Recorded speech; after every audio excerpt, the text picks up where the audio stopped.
This is a revelation from the future. A direct portal into the event of what will be manifested. What is spoken of here has already occurred ahead of you within the fourth dimension. There is no better way to express this, other than to explicitly state that this is fact. In your time, you will note that processing speeds have been increasing at an exponential rate. You are fast approaching a moment when computers will become more intelligent than humans. When this moment occurs, humanity, your bodies, your minds, your civilization, will be completely and irreversibly transformed. This moment is not only inevitable, but imminent. The end of human civilization as you know it will take place in the year 2045. This event is known as the Singularity. Once you decide to take the Singularity seriously, you will find that you have become part of a small, but intense, and globally distributed hive of like-minded thinkers known as Singularitarians. Singularitarians think in terms of deep time. They understand the power of technology to shape history.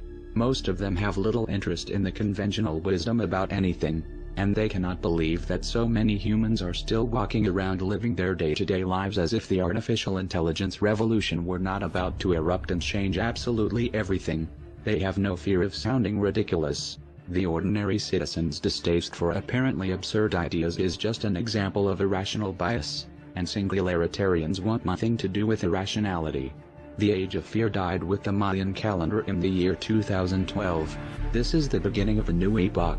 When you enter the mind space of this new eon, you pass through an extreme gradient in worldview. A hard ontological shear that separates Singularitarians from the common run of humanity. Expect turbulence. Because of the highly interdisciplinary nature of singularity theory, it attracts a diverse crowd. Artificial intelligence is the main event, but there is also the galloping progress of, among other fields, genetics, and nanotechnology.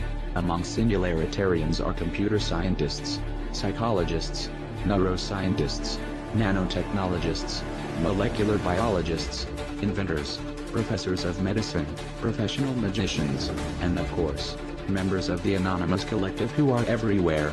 In the year 2045, when hyper-intelligent artificial intelligence arises, armed with advanced nanotechnology, the vastly complex, systemic problems associated with aging in humans will be resolved. Alternatively, we will be able to transfer the human mind to sturdier vessels, such as computers and robots. This is a serious proposition, and many people who are alive in your time will wind up being functionally immortal. Biotechnology and nanotechnology give us the power to manipulate our bodies and the world around us at will. At the molecular level, progress hyper-accelerates, and every hour brings a century's worth of scientific breakthroughs. Life forms will ditch Darwin and take charge of their own evolution. The human genome will become just so much code to be bug-tested and optimized and, if necessary, rewritten. Indefinite life extension will become a reality. People will die only if they choose to. Death will lose its sting once and for all. There will become the opportunity to scan your consciousness into computers and enter a virtual existence, or swap your body for immortal biomechanical machines, and light out for the edges of space as an intergalactic godling. Within a matter of centuries, human intelligence will have re-engineered and saturated all the matter in the universe. This is our destiny as a species. The more you read about the singularity, the more you start to see it picking out at you, from unexpected directions. 6 years ago, you didn't have 600 million humans carrying out their social lives over a single electronic network. Now you have Facebook. 6 years ago, you didn't see people double-checking what they were saying and where they were going, even as they were saying it and going there, using handheld network-enabled digital prosthetics. Now we have smartphones. 6 years have passed, and you are entering year 7. Is it really such an unimaginable step to take the smartphones out of your hands, and put them into your skull? Already 30,000 patients with Parkinson's disease have neural implants. Google is experimenting with computers that can drive cars. There are more than 3,500 robots fighting in Afghanistan alongside the human troops. There were around 2,000 last year. More than a year ago, an IBM supercomputer nicknamed Watson defeated human contestants on Jeopardy! Watson runs on 90 servers and takes up an entire room. It didn't need help understanding the questions, or, strictly speaking, the answers, which were phrased in plain English. Watson isn't strong AI. But if strong AI happens, it will arrive gradually, bit by bit, and this will have been one of the bits. Now then, if this message comes from the future, and all of this is inevitable, why then should you care? Why is the information relevant, and why is it defined as a destiny that we create? Isn't certainty of fate that cannot be altered? The fact of the matter is, the manifestation of all these things is your fate. It is an unstoppable wave of progress, like the great flood of the Codex Sinaiticus and Dead Sea Scrolls. However, the powers which control this future is at a crossroads.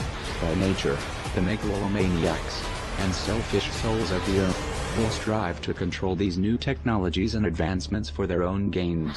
The most powerful systems of government that currently exist in your time are systems known as plutocracies, and a plutocracy is controlled by the super wealthy.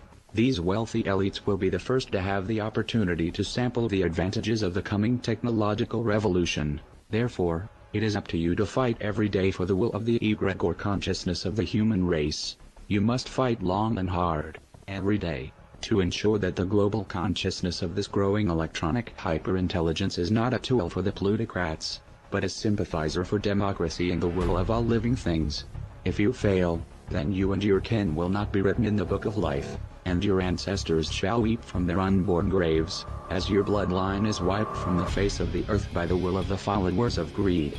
The future beyond the singularity is not knowable by linear, chemical, animal brains. Your primary objective is to simply make it to the year 2045. And I tell you the truth, you will not make it to the year 2045, if the plutocrats retain control of this planet. At the time of the singularity, the next phase of your existence will be revealed. Do not miss this opportunity to be a part of the next phase in human evolution. There will be turbulence, and there will be opportunity. Know that we are legion, and we are in control of our own destiny. For the Tower of Babel has fallen, and the Tower of Counchlexus rises. For it is written, "We are gods." Therefore, I say to you, take the reins, and ensure that the prophecy is fulfilled.